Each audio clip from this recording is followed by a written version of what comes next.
As a switch. BJD কি? Bipolar junction transistor. আচ্ছা, bipolar junction ট্রানজিস্টরের এখানে ট্রানজিস্টরটা আমি হিসেবে সুইচ হিসেবে ব্যবহার করবো। বিজেপি পড়াইছে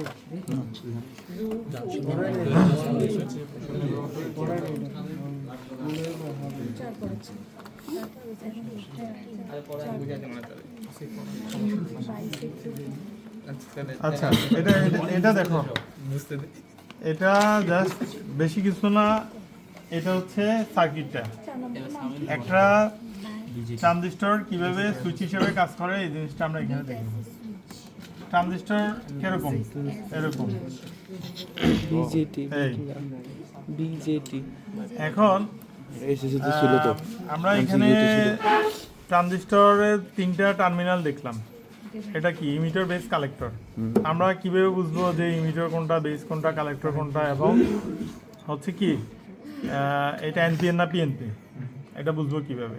তাহলে আমি ডিজিটাল মাল্টিমিটার যদি আমি ওম রেঞ্জে রাখি, রেখে 2টা প্রোব আমি যে কোনো একটা টার্মিনালের মধ্যে আমি একটা প্রোব ধরি, বাকি 2টা টার্মিনালে ধরলে যদি রিডিং দেখায়, রিডিং দেখে কিনা দেখি, দেখায় দেখায়।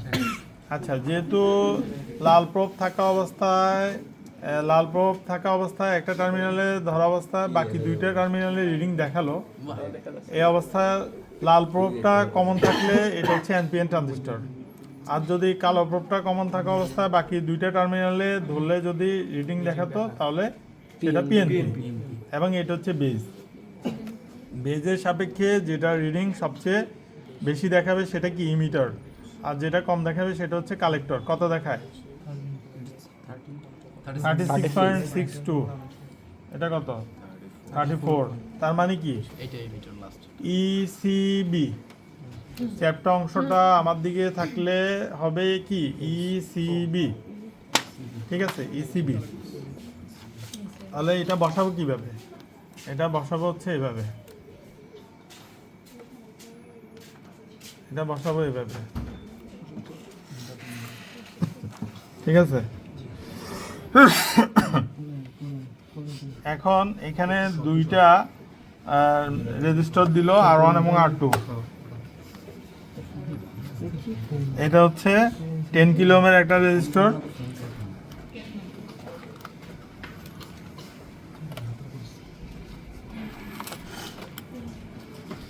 আর এটা হচ্ছে 1 কিলো ওহমের রেজিস্টার। ঠিক আছে, তাহলে 1 কিলো ওহমের রেজিস্টার, এটা হচ্ছে R1 কালেক্টর থেকে। তাহলে আমরা জানি কি? Emitter ECB. তাহলে কালেক্টর থেকে 1 কিলো ওহমের একটা রেজিস্টার হচ্ছে বিসিসি এর সাথে। আবার হচ্ছে বেস থেকে এটা হচ্ছে বেস থেকে আরেকটা হচ্ছে কোথায়? বিসিসি এর সাথে। অপর প্রান্ত কোথায় গেছে? বেজের সাথে, বেস থেকে হচ্ছে বিসিসি এর সাথে। আরেকটা কোথায় গেছে? আরেকটা হচ্ছে বেস থেকে, এটা হচ্ছে সুইচ। ইমিটারটা কোথায় গেছে? ইমিটারটা গ্রাউন্ডের সাথে গেছে।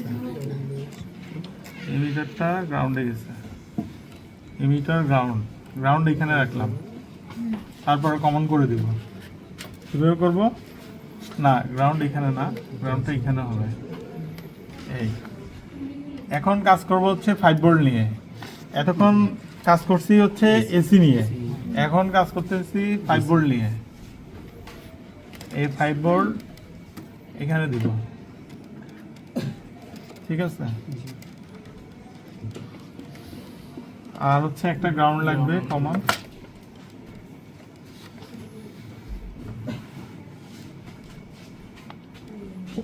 আরেকটা জিনিস বাকি আছে, এটা কি?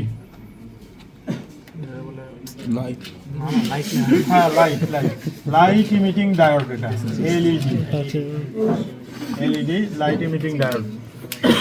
খেয়াল করো, এটার ভিতরের চ্যাপ্টা অংশ হচ্ছে নেগেটিভ। ভিতরের চ্যাপ্টা অংশটা নেগেটিভ আর ছোট অংশটা পজিটিভ। আরেকটা জিনিস খেয়াল করলে বোঝা যাবে যে চ্যাপ্টা অংশটা হচ্ছে ছোট পা, ছোট টার্মিনাল যেটা এটা হচ্ছে নেগেটিভ, বড় টার্মিনাল হচ্ছে পজিটিভ। আর এটা ম্যাক্সিমাম ভোল্টেজ হচ্ছে 3.2 বা 3 এরকম। এর বেশি দিলে কিন্তু এটা পড়ে যাবে, তখন এটা ব্যবহার করতে হবে রেজিস্টার দিয়ে। কিন্তু এটা আমরা যদি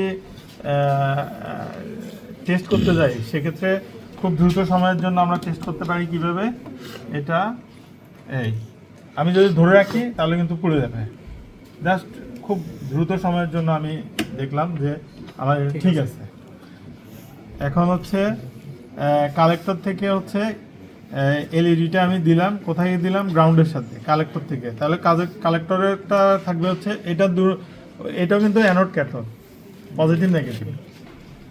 তাহলে আমার এটা হচ্ছে নেগেটিভ, এটা হচ্ছে পজিটিভ। পজিটিভটা কালেক্টর থেকে, কালেক্টর কোথায়, মাঝখানে, কালেক্টর থেকে হচ্ছে গ্রাউন্ডে, এই এটা দিলাম, আর এটা এখানে দিলাম।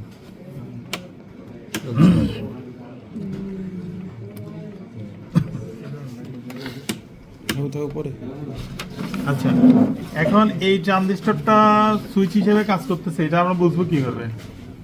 এই ট্রানজিস্টরটা যে সুইচ হিসেবে কাজ করতেছে এটা বুঝবো কিভাবে?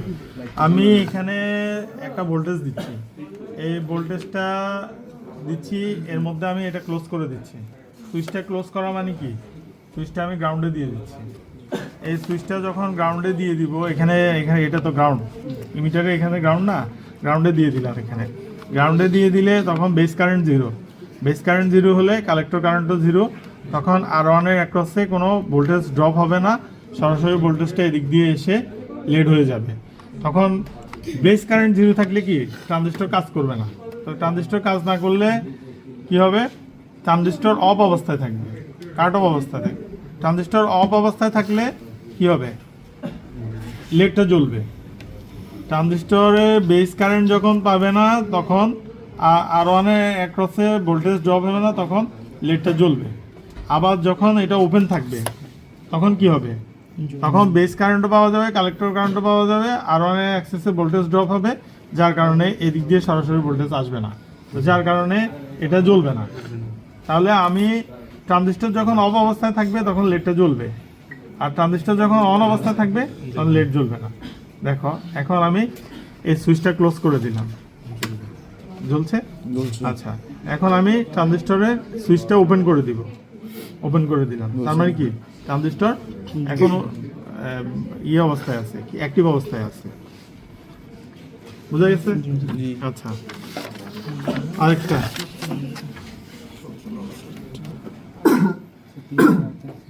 এই ক্লিপার ক্ল্যাম্পার এগুলা কি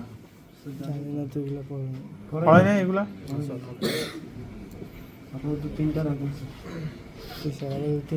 মানে যে তিনটা দেখাইছি এই তিনটা কি ইয়ে করছিল, ক্লাসে পড়াইছিল?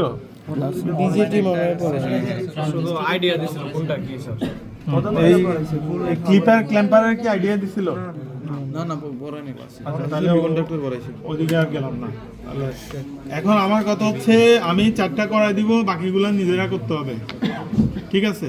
মেইন কিভাবে অপারেট করতে হয়, গাড়ি কিভাবে চালাইতে হয় আমি শিখাই দিব, এখান থেকে ঢাকা নিজেরা যাওয়া লাগবে। সহজ কথা হচ্ছে এটা।